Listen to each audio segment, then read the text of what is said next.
Hello and welcome to our Sony Alpha webinar. Today we're going to be looking at the FE 50 to 150mm f2 G Master lens. We're going to be looking at exactly what this lens can do, and we're going to be joined by three fantastic guests who've already had the opportunity to shoot with this lens in their different fields.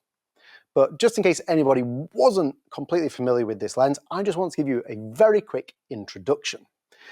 The FE 50 to 150mm f2 G Master is a really unique lens. It has that very useful focal range of 50 to 150mm, so starting at that standard focal length, moving all the way through to that telephoto 150. But what's extremely unique is you get that constant f2 aperture throughout the range. Now with that, it's combined with a relatively small size and weight. So here I've got it with the Alpha 1 Mark II. When you even compare it to say the weight of our original 70 to 200 f2.8 G Master, it's actually lighter than that lens. So it gives you a great idea what our engineers have been able to achieve in getting such an amazing specification of a lens in something so small and compact. It does have an iris or an aperture ring on there, so you can control that aperture directly from the lens. It also has, like our other lenses with that, an A position on there. The A position on the lens means you can control the aperture in the more traditional way of recent photography on the camera. You've got an iris lock on there, so that means if you are in the A position on here, that it locks it in that position, so you're only controlling it from the body and not accidentally nudging it and then dropping into f22. Or the opposite way, you can lock it into the manual control on the lens, so then you're not accidentally putting it into the A position and knocking control back to the body. You have three customizable buttons on there, so again, those can be customized from the camera body. Very useful for when you are holding lens and shooting, just being able to press a button to recall a feature that you want to on there. And you also have an autofocus and manual focus switch, and also full-time DMF, so full-time direct manual focus. That means when you're autofocusing, you've got that engaged, then you can override the autofocus just by moving the focus ring of the lens. As such, like I say, it gives amazing capability in terms of image quality, so we're seeing it really rival the prime lenses that we have within our range, but of course with that super useful focal range. And on top of that, you've got, of course, XD linear motors in there. Those deliver extremely quick and extremely quiet autofocus, which, like I say, is suitable for both stills and movie shooting. So it's an amazingly capable lens, which can really cover a variety of uses. But more than me just talking about it, I think what you would probably prefer to at home is listen to some professionals who've been using it out in the field. So without further ado, we're going to bring in our guests for today's webinar. So with us today, we are joined by John Makris, Andrea Font, and Crina Popescu. Hello! Hello, Hi. everyone. Hi, everyone. Like I say, we have three fantastic guests with us, and some of our viewers at home will know exactly who you are, but to give them a bit of an introduction and for people to really understand what you guys do, what you shoot, what you get up to, I'd like you each to give an introduction to yourselves as into that effect. So we're going to start off with John. I'd like you to tell us kind of who you are, maybe where you're based, what you do, how you maybe got into photography, if you want to talk about any equipment that you use, and if it's possible, what a typical day looks like for you as well. I'm John Makris, and I am a photographer and educator based in Athens, Greece. I mostly shoot weddings, portraits, couples, and together with my wife, Catherine, who is also a photographer, we travel all over the world to photograph weddings, run photography workshops. And now, about my past, I got into photography when I was a teenager, about 13 years old, with a small compact camera. And even though I have enjoyed many types of photography all these years, I have realized that what I really love is to capture people and their feelings, capture human. And that's what excites me, keeps me motivated. So our life is full of traveling for destination weddings, for workshops, especially this time of year, which is our high season with weddings. But we really enjoy every wedding, every event, every single event, because we try to become part of the event. We can feel it and capture it in the most honest and beautiful way. And in all these adventures, Sony is always by my side, Sony gear. So I use the Sony A7R5 as my Mhm, main camera, and also A7 IV, and I have many G Master lenses.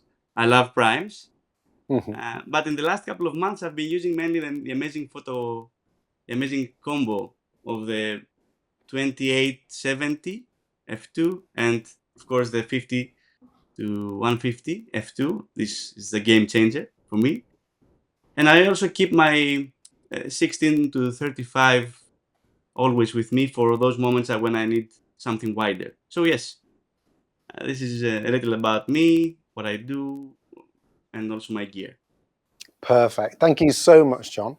Andrea, kind of same question to you. Tell us a little bit about yourself, maybe where you're based, like say what you do, how you also got into cinematography, and if you can, I know it's difficult, what maybe a typical day looks like for you as well. Hi everyone, I'm Andrea Font, director and cinematographer based in Barcelona. I'm specialized in water sports, in traveling, and also documentary.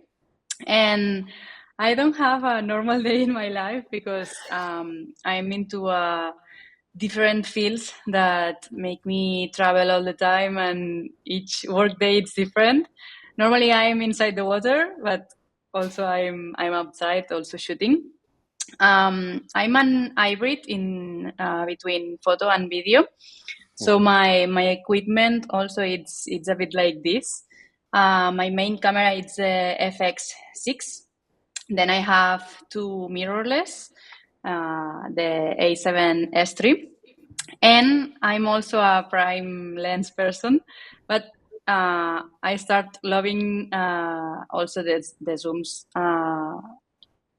for like the last of the last 2 years, because mhm. at the beginning I was like just prime, and the zooms give me a lot of power into my work. I started into photography because my dad and my grandfather were photographers as a hobby. So since I was a kid, I played with cameras, and at the age of 18, I developed that into my professional career. Oh, that's lovely. I'm sure you must also probably have some nice underwater housings and have to take special care of your gear as well in some of those situations, is what I'd imagine. Oh dear. Right. Crina, tell us a little bit about yourself as well. So if you could do a bit of the same. Yes, hello everyone. I'm Crina Popescu. I am a commercial photographer. So, all of my work is about entrepreneurs, about brands, about helping brands define their image, who they want to be out there in the next season, and create campaigns that have also this emotional load but also sell. So it's quite of a challenge, the challenge of our team, because I'm always working on set with a team. I am never there by myself. Mhm. We're basically doing photo, video, makeup, hairstyle, styling, and props, for example. Everything needs to be carefully planned. So compared to events and traveling, for example, or sports, every inch of what happens in my work is particularly planned. So it's a regular day of my life is interacting. It's human skills. It's a lot of talking with people, understanding their needs. I think this is a really important thing to do with our clients, and then actually combining the creative with the technical in order to get that and offer them what they need in their branding and commercial campaigns. About the gear, I know, yes, of course I like prime lenses, but the truth is I love zoom lenses, and the 2470 f2.8 is a huge part of my work, among the 90 millimeters macro. Mm. everything that I do regarding product photography, I do it with macro. But this is something very important to mention. The 5150 changed the dynamics of my work.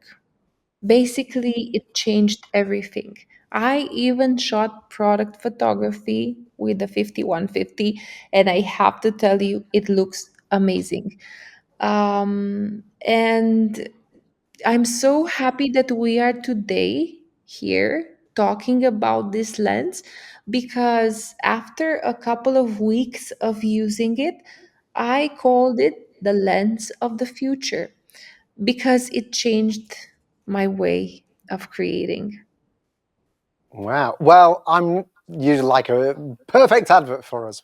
I'm really glad, like I say, of your reaction to that, because it does take me on to what I say I want to talk about next, which is the lens. And it's really interesting because speaking to you three, you all sound to have very exciting lives, but I'm sure that, like I say, although your work is varied from each other, I'm sure there's a lot of pressure that you guys have to get it right. I'm sure you're all perfectionists and that you want, like I say, to deliver for your clients. And that, I think, probably is the same across all those different types of filmmaking as well as photography in those different areas. So first of all, the 50 to 150 millimeters, Crina's already talked about it a little bit there, so I'm really glad of your reaction to it.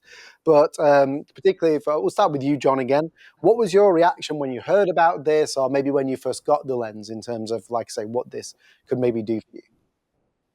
Okay, let's say this first. My all-time favorite lens for the past 12 years has been the 70 to 200 millimeter. And the reason is simple. I really love close-ups. I love capturing those small details that tell the story or highlights the emotion. But when I heard 50 to 150 at f2, I was shocked. I was so excited when I was asked to test it. And honestly, after the first few shots, I knew that there's no going back. So far, I have used this lens in 7 weddings and over 10 couple sessions, and all I can say is, wow, uh, this lens is just perfect for weddings. It performs great in low light. It gives you everything: speed, zoom range, sharpness, and that cinematic mood, that cinematic feeling I always look for. And I even use it to shoot wedding details, as Karina said before about the product photography. I use it to shoot wedding details because the minimum focus distance is incredible. Yeah. Mhm. And when I shoot at 150 at f2, it's just out of this world. It feels like I have unlocked a new superpower.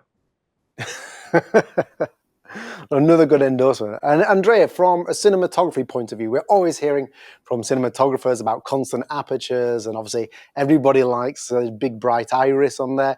What did you think about this lens when you first heard about it, or when you first got it?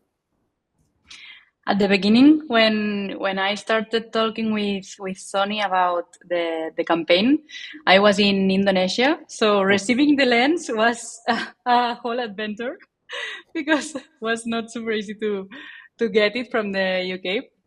Um, but when I heard about the lens, I was so surprised because what I love the most about prime lenses, obviously, it's the light that they can capture. But f2, it's really nice in terms of light. Obviously, I have different zooms. I have the 70 200. I have the 200 600. Mhm. And in these lenses, it's different, the treatment of the light. But with one f2 and zoom, I think you can capture everything. So when I got it into my hands, the first thought was about the weight, because also my Mm. projects demand me to travel a lot, and I need to think super smart about the weight that I carry. So I was super surprised because it's like it's a big zoom, but at the same time it's not super heavy. So was so surprised. And the first shots that I did, especially in 150 millimeters. I was, as John said, super amazed about the bokeh that this lens can produce in f2. Wow, that's really great to hear. And Crina, we've already heard a little bit about the lens from you, but also what all of you have mentioned is you've all said kind of like we love primes, but you're also somehow, hopefully now, zoom converts as well. In my mind, I imagine in commercial photography, kind of everybody's shooting primes or not. How has the lens performed image quality wise for you on that kind of front? Has it been good enough? I will tell you that the way I received it initially was like a skeptical. I was like, honestly, I was like, yeah, sure. That was the inner feeling. And then came the moment when I tried it. I didn't even try it on a real campaign. I actually settled the shooting with two models, and I said, okay, let's do some fashion, some test shots. I'll play with the light, do some stuff that I always want to do and experiment a bit, and I'll also do it with this lens. Mhm. And what's funny about it is that I found myself basically uh, sitting in the same spot and just moving a bit and tilting my body a bit left, a bit right. And I said to myself, oh my God, this is so comfortable and it looks so good. And by the way, I don't look on the small screen. I have a big screen where we see the photos coming up in Mhm. real time. And we just zoomed in the raw as it was happening. And I was like, oh, that sharpness, that's amazing. So all the, this inner feeling of skeptical just started to fade. And it was from the first shooting, and then the second one, I actually shot a campaign with it for a body care product.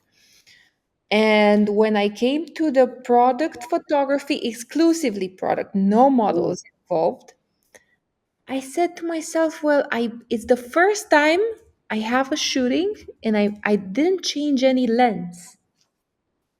And I usually change two or three. So I said, what if I don't change it and I just shoot the product? Mhm. And in the first couple of shots, I felt like, wow, even the macro, it comes a bit close to the macro, which for me was impossible to replace. So basically, it was for the first time in my life that I shot an entire campaign with one lens. It's insane. If you tell anybody that, if you told anyone that, I think like 5 years ago, they would have told you you're crazy. Now it's possible. But I suppose that's something for all of you, that kind of versatility in one lens. So maybe for John, like I say, those moments of weddings, of course, are some things which you maybe set up, but other things you have to capture the moment, and it's not a case of like a setup. Once it's gone, it's gone. So I think you mentioned you've also got it here actually, the 28 to 70 f2 G master lens as well. So we imagine a lot of people who are very similar to you, kind of events and wedding, will really like this kind of combination together. You've got kind of that bright aperture f2, but like I say, I suppose there's sometimes when having all of that 50 to 150 f2 in one lens, maybe, I don't know, for those live situations, maybe means you maybe got a shot you wouldn't have got before, would you say? Or like I say, how many bodies are you normally using, John? Are you using two bodies? You've got three or four lenses. It's like I say, what's the typical setup, like I say, on the wedding side that you're shooting? I was using, I am using two bodies, but I Hmm. was taking with me five lenses. Now I can do it with two because, of course, I need sometimes a wider, but most of the pictures I take it with the new lens. Yeah.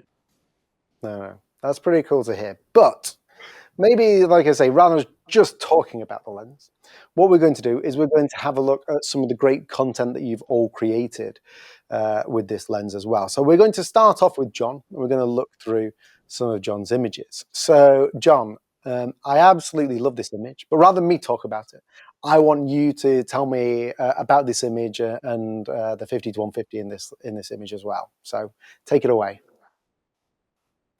This image was taken at 150 millimeter Mhm. at f2, using only natural light. And as I said before, I love extreme close-ups like this. And this tight composition was created in camera with the help of the lens. So I focused directly on her lips, and everything else, as you can see, melts softly into the background. And for me, the eyes, the lips, the hands, these are the details that tell the story, the emotion. And this lens gives me this control to isolate these spots without distraction. The compression, the depth, the bokeh, it all comes together to create something that feels more cinematic. It creates an atmosphere. No, I absolutely love it because exactly as you said, the focus are on the lips. And so often in, in kind of portraiture, everything is about the eye and the eyelash and whatever. But here, I think it's so beautiful. And then even like I say, the groom, the husband in this image, just slightly defocused. And it was only actually now when I was looking at it, I was like, what's in the background? And I realized it's him, but it's because it's so defocused. It's like, oh yeah, it's just his suit. But at first, because it's so defocused, I was thinking, oh, you've got some kind of plain background, but it's actually just him going from there. And I mean, you may not remember, but also when taking the shot, we have our cameras have, like I say, our AI processor built in, which can have great subject recognition, but those will automatically try and jump to the eye. So I don't know if you did this, but I know that some people, what they do is they also have buttons to deactivate the subject Mhm. recognition. Because if you're aiming for the lips, by default, our cameras in general, they'll jump for the eye. So I don't know if you remember if you do that, or if that's something that you normally do, where you have a custom button you set to deactivate the subject recognition. Is that the case, or do you know? Or Yeah, I have a custom button, so I used it. Yeah. yeah, exactly. So, like I say, for anybody who's watching at home, like I say, it's a great example of there's, of course, lots and lots of different settings in our camera, which might seem overwhelming at the time, but we have great customization options in there. And you can see here from John that it really brings this image out, that pure focus on the lips. Like I say, you can tell that the makeup has been done very well. Perfect on there, the resolution and the detail. But that focus just there instead of, like I say, back on the eye, and it works perfectly. And as John mentioned, as we were talking there, he did use a custom button, so you can set custom buttons on the camera. As I mentioned, the button on the lens, the focus hold button, can also be customized.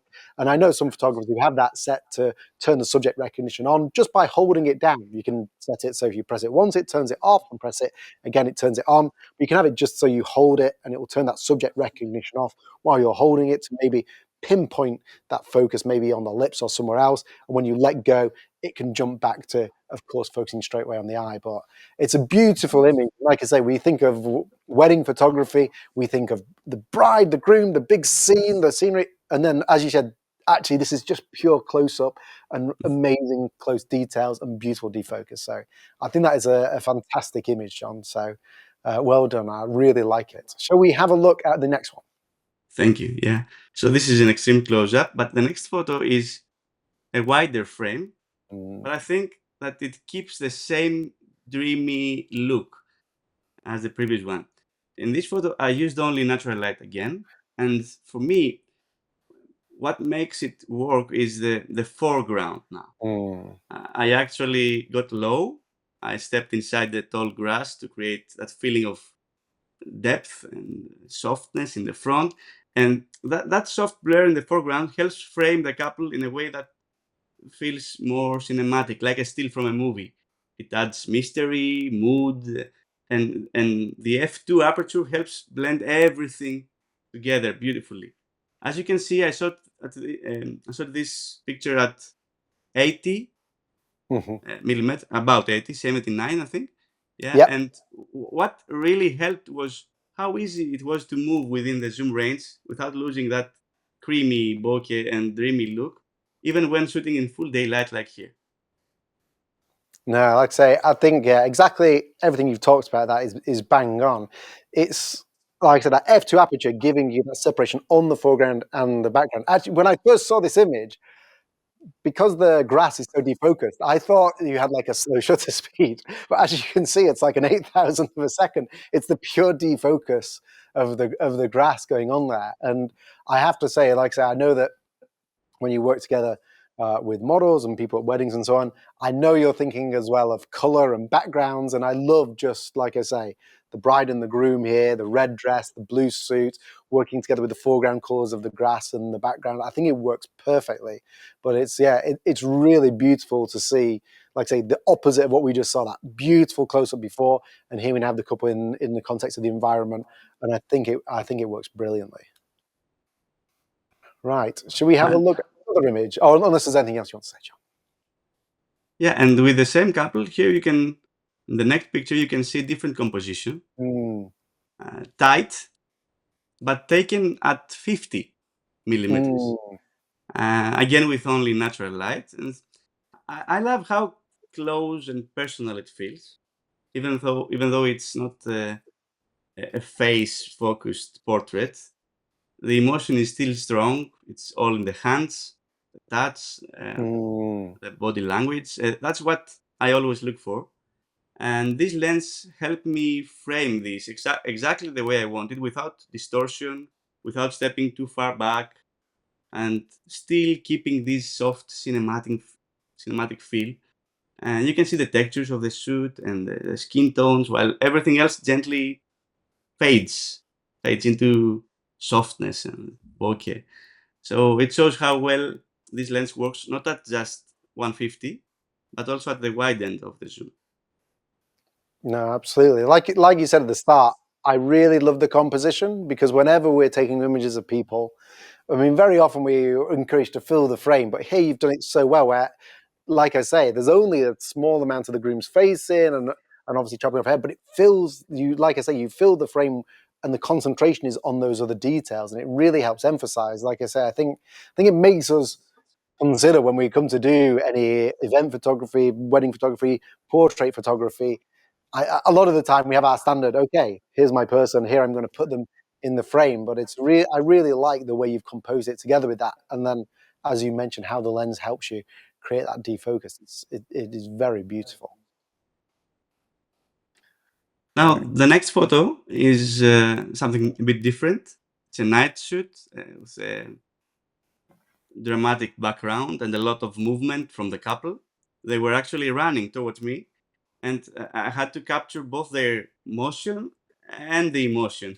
So I used a continuous light from the side with a softbox to Mm, shape the light gently in their faces, and the building behind them added this warm cinematic contrast. And what really impressed me here is how fast and reliable the lens was. mm.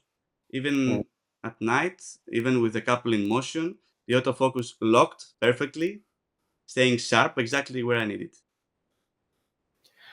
No, it's really good. I noticed, I think the other images were on an Alpha 7R Mark V, and this image was also Alpha 1 Mark II. So, which is the camera I've got with me here. But it's really great to hear that it was able to keep up with that, because obviously people might be thinking that having a larger aperture, maybe that's a bit more difficult for, like, say, larger elements within here. But like I say, really pleased to hear that even in those low light conditions, that it was able to do that for you. And like I say, I like how inventive you've got, getting them to sprint towards you with your continuous light. And as you mentioned, like I say, that warm color in the building in the background really adds into it as well. So it's a really beautiful example there. That's lovely. Should we have a look at your final image, please, John? Yes, of course. So here we are in the center of Athens, the same couple, and a busy avenue surrounded by cars. We can see city lights. So I lit the couple using a continuous light again with a softbox, Mm, just enough to separate them from the background. And I shot this at 150 millimeter f2. And what the lens gave me here is not just blur, it's quality blur. It's amazing bokeh. These dreamy lights in the background. And what I also love is how sharp the couple is. Mm. Even wide open at f2 and even with all the motion around them. For me, this is what this lens is about.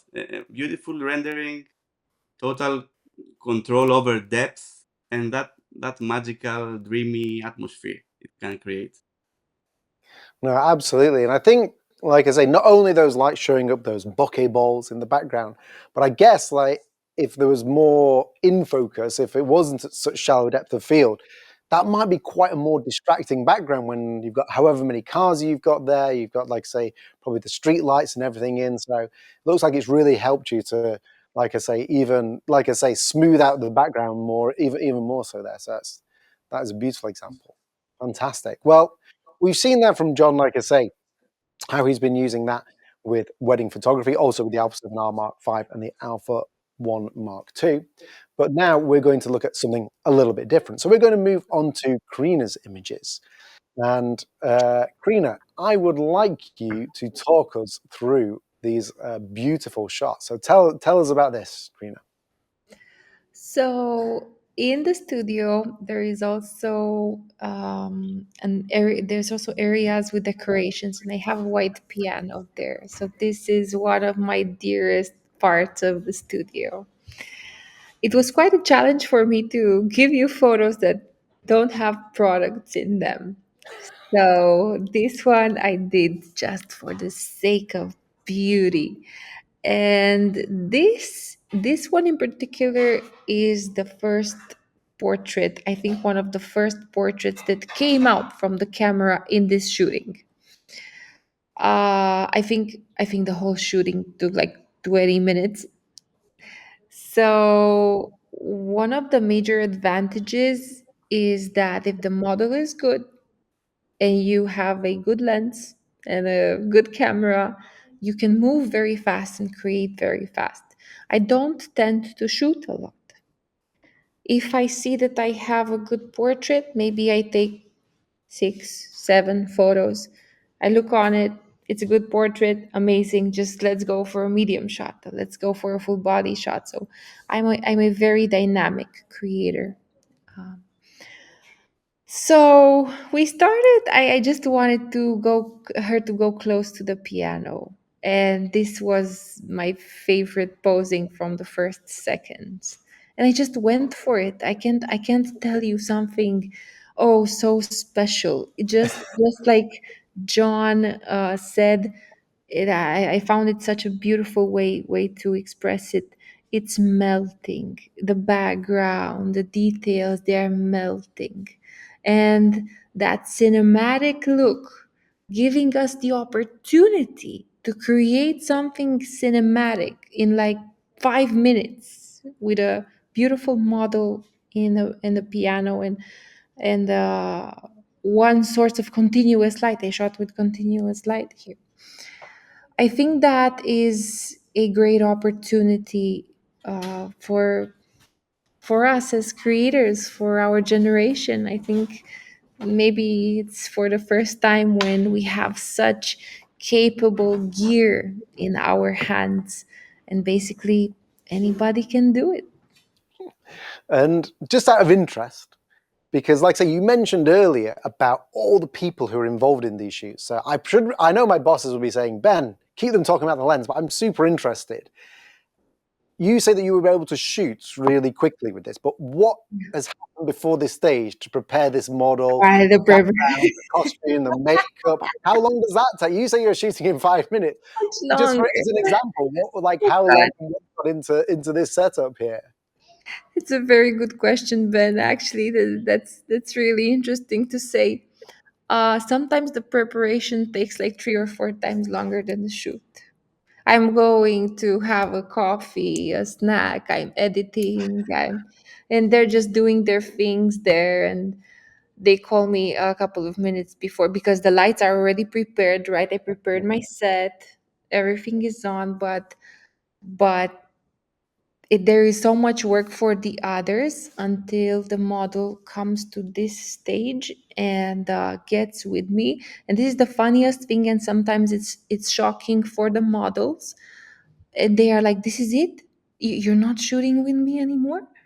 Like, we're good?" And I'm like, "Yeah, we're not good. We're super good. There's no point in me spending more time with you, because anyway, we need one portrait, one mid, one full body, and maybe a close up. That's all we need. I got them from you. Just go ahead and drink your coffee." Great stuff. Let's have a look at another image. Okay. Oof. Then we moved on the couch, and I also put the vent to blow some air, because she Mm. has really beautiful hair. And I had the other source of light. I made it really warm. You see, I wanted to get this cinematic contrasty look.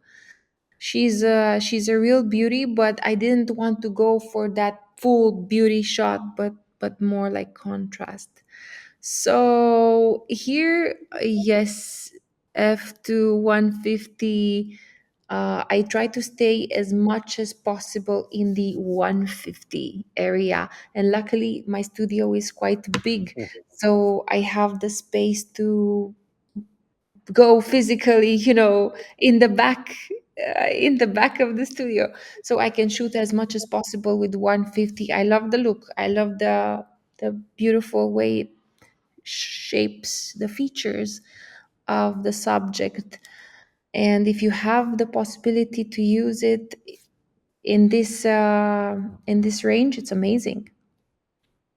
Well, I love the contrast of the backgrounds again. Like I say, whenever I speak to people who shoot any form of portraits, they are so good at picking the right backgrounds. And obviously, in your situation, you say everything has to be kind of set up before. But like I say, beautiful, beautiful color coming out with the reds and the greens. And every time I look at this picture, I see the model just almost looking.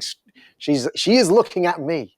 I can feel, and that's the what from the photo you've really evoked. Like I say, looking right into the heart. So it's really beautiful. Thank you very much. Let's have a look at the next image, maybe. So it's the same model in the other studio. The studio Mm. is reproducing the environment of a forest, of a tropical forest. And we just wanted to go for a different vibe. Definitely. She has these beautiful freckles. So I was thinking that you look like you're coming from a fairy tale. So, well, auburn hair. She's a natural auburn with green tones. It just couldn't get better. I actually had a lot of fun in this shooting. It was fun for me, fun for the models. And with this lens, it's more like, for me, photography generally is more about light. If I could tell you that something is taking a lot of space in my mind and I'm thinking about it a lot, it's the way I put the light. The lens and the camera are like my eyes. And since this is good, it's just okay. Let's see how we position the light, how we play with the model, how we take out the emotion from her in order to get those great shots. But the lens and the camera are coming like an extension of myself.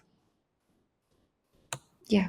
Yeah, that sounds really beautiful. And I imagine we were talking before about quality for your commercial usage. I guess that they must also demand the highest quality, because these, I guess, are going to be used in various different situations. So in terms of the fine details on every single image, I guess this lens has to produce that for you as well, for your clients as well. I guess this is not just usage of some tiny little resolution on the internet, is Yeah, it? yeah, this is one of the things that I think we need to share.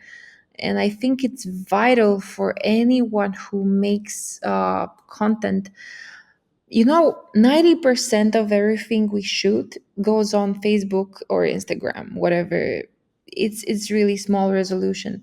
But in these particular cases, some of them are printed at maybe 2 by 3 meters, or anyway quite big scaled resolution. So you see, we humans, when we go close to an image, 99% of that image may be perfect, but what we see is that 1% that is not perfect. And we have this you know tendency to search, to suggest search. Is there something that's not right with it? And this is what usually happens in advertising. I think it's the pickiest field in which you can choose to work, because they're basically zooming at 100%. I don't know if you ever zoom in 100%. All of my clients do sometimes, and I tell them, don't zoom in more than 100%. 100% is enough for you. Believe me, 60 plus megapixels, 100%. I shoot with the R5 and the A1. It's okay. You don't need to see really every pixel and start counting. So I don't think that in any other segment of photography you encounter such clients. And yes, this lens does it. Yeah.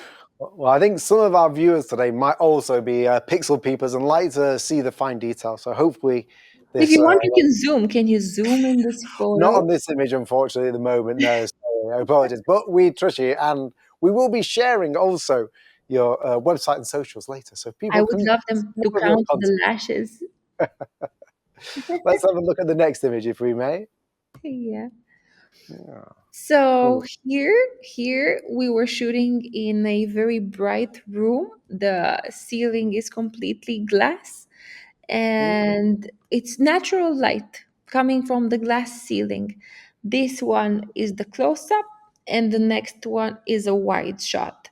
And what I loved again about this is that 1 versus 2 Mm. happened about 1 minute. This is 1 minute after. Can you believe it? You know what I mean? Again, if you told me this in the beginning of my career, like 8 9 years ago, I would have said no. How do you do that? I need to change a lens. Well, now No, you can. I really love it. And also, similar to what we saw with John, I love how in the this portrait here, you have a thought process about your portrait. So before I saw with John the fact he was concentrating on the lips rather than the eye, or we had the other close up and it was the hands and so on.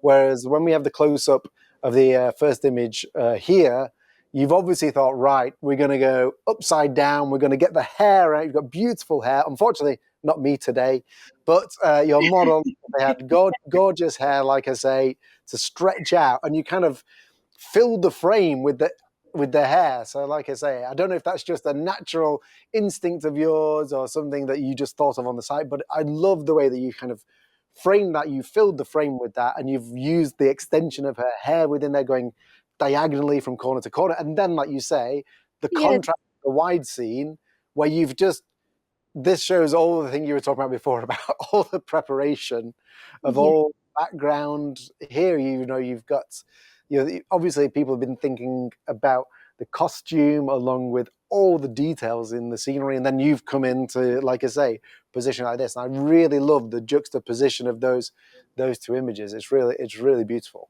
And you know what? I just asked her while she was down, when she was down here. I told her, "You can just get up. We're good. We're great. Just get up and flip your hair." Because you see, with women, when you tell them to flip their hair, what happens is that a lot of volume creates on the opposite side, because of course, the natural position of the hair. Mm. You just take it on the other side, and it becomes like a lion hair all of a sudden. So I ask you, when you get up, you flip your hair and just take a nice position. And this happened, and it was Ah, great. I said, "We're good." That's beautiful. Thank you so much for talking us through this, Crina, and talking through your experiences with the lens as well. What we're going to do now is look at something a little bit different, because also Andrea has also created a short film with the 50 to 150 millimeter f2G Master. So we're going to play through that in a second, and then we're also going to speak to Andrea about her experiences after that. So we're going to start off by playing her film.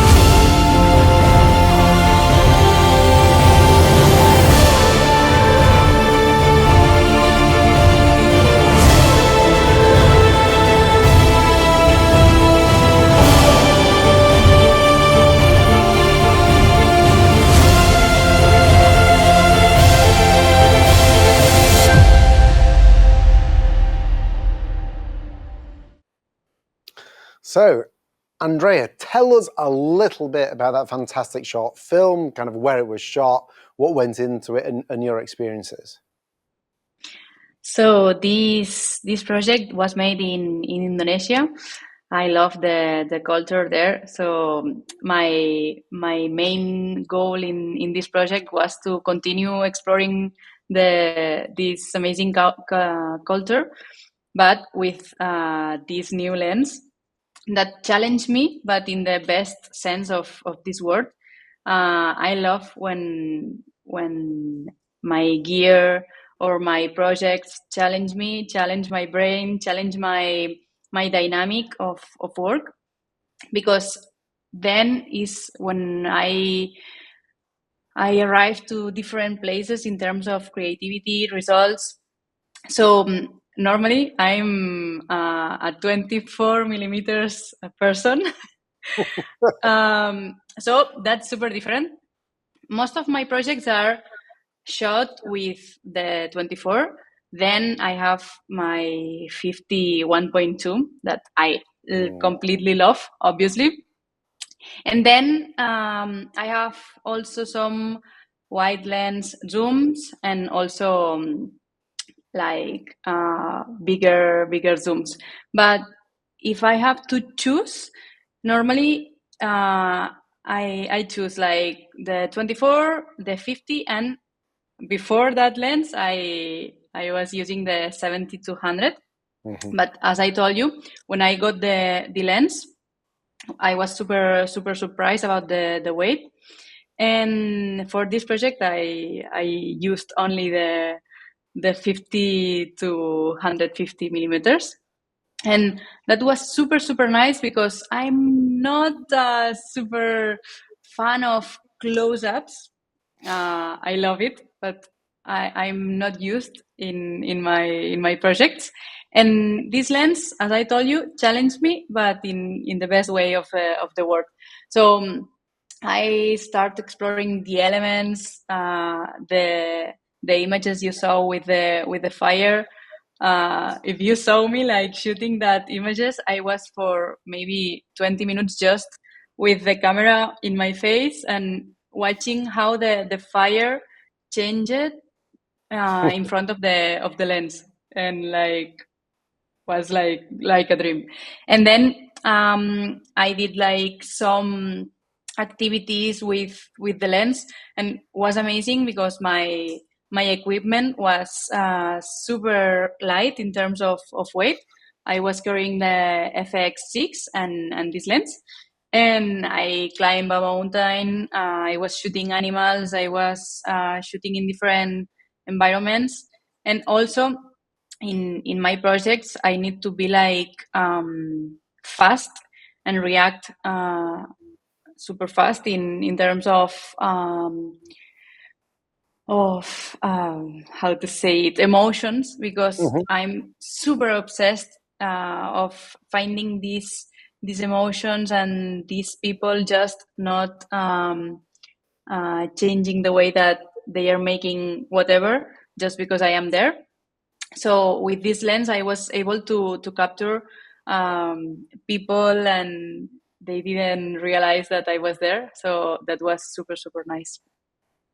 No, I like to say it's a fantastic film, and you've already described a few things which I was going to ask you about. So using the FX6 there, it appears a lot of it was handheld as well. Was it a nice balance between the FX6 and the lens? And also, was a lot of it appeared to be also very low light, I guess, as well in that situation, was it?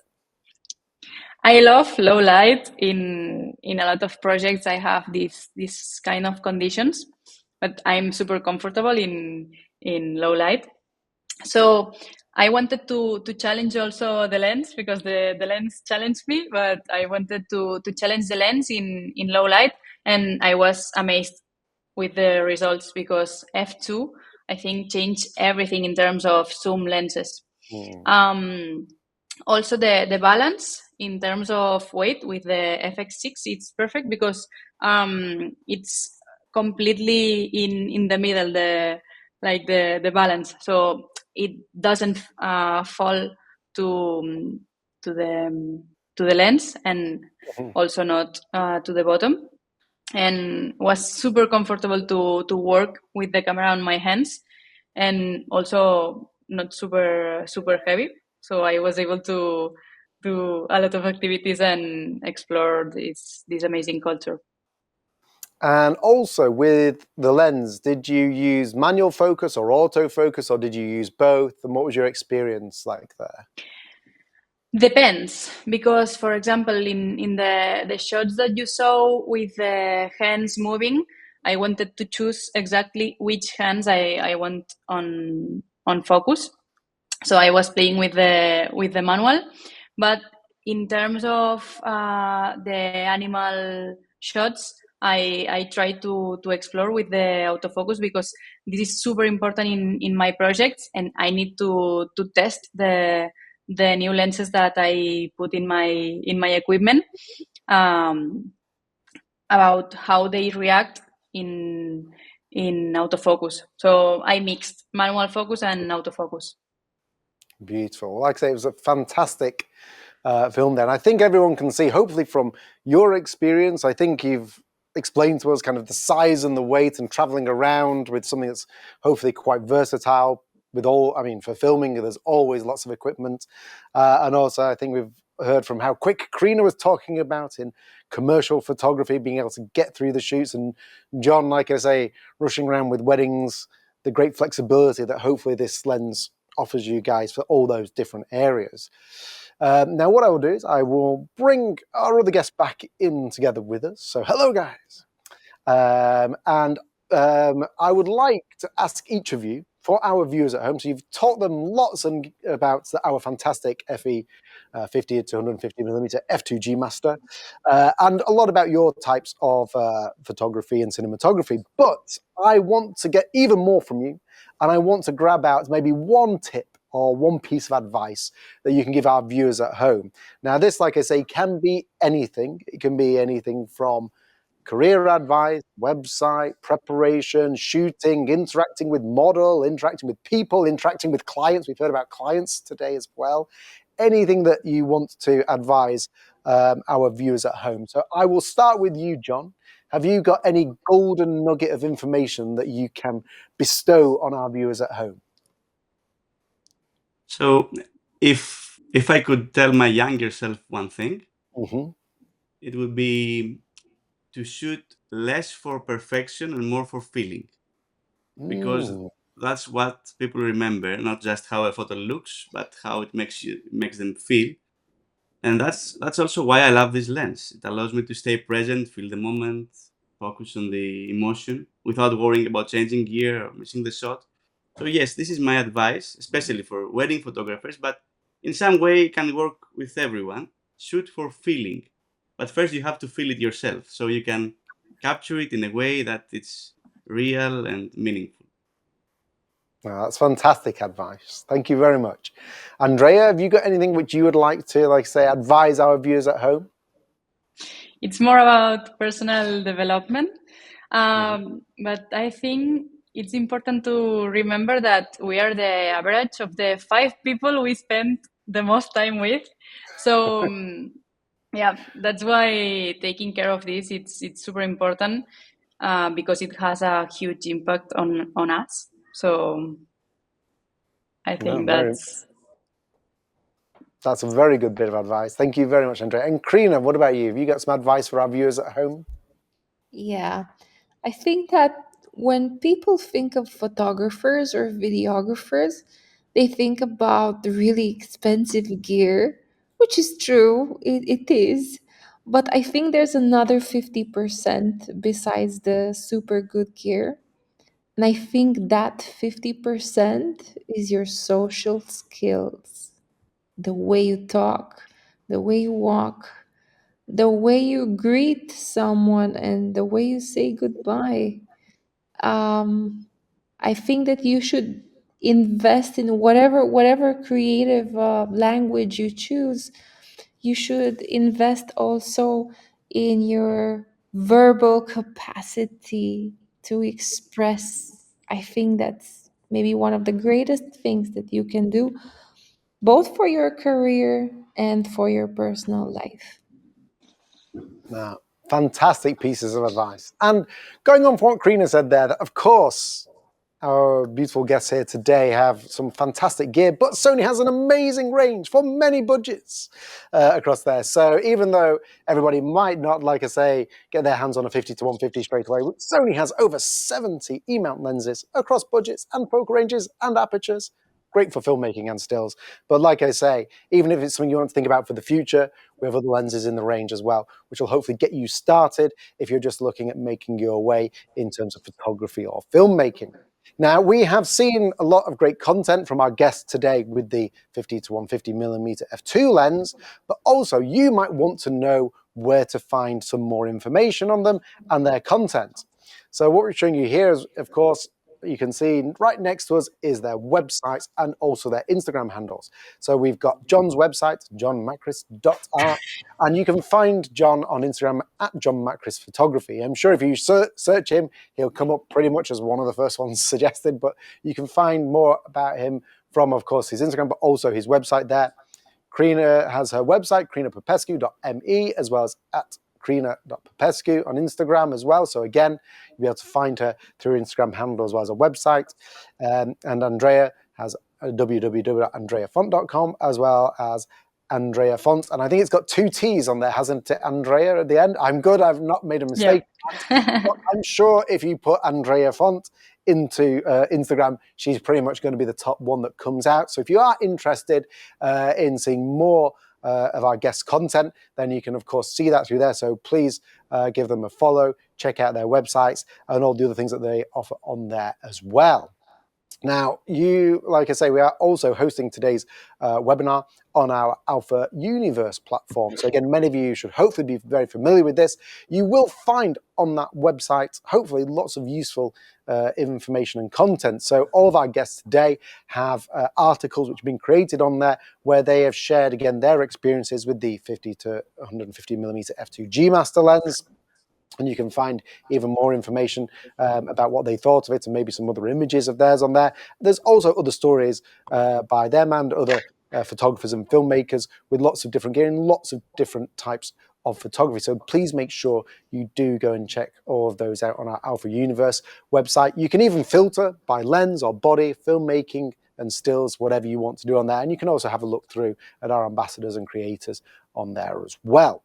Something else which is hosted on our Alpha Universe website is our Alpha Academy. So this is completely free.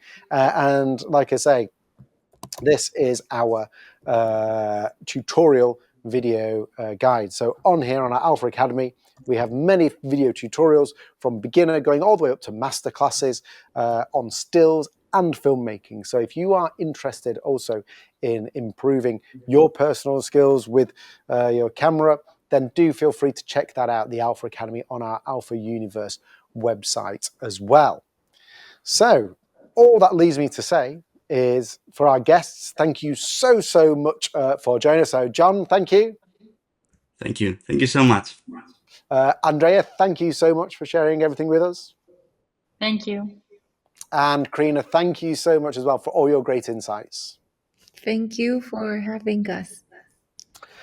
And for our viewers at home, I hope you've enjoyed today's webinar. Like I say, you'll be able to find out more information about our 50 to 150mm lens on the Alpha Universe website, as well as the Sony website. But all that's left me to say is I really hope you enjoyed it, and we'll see you again on the next Sony Alpha webinar.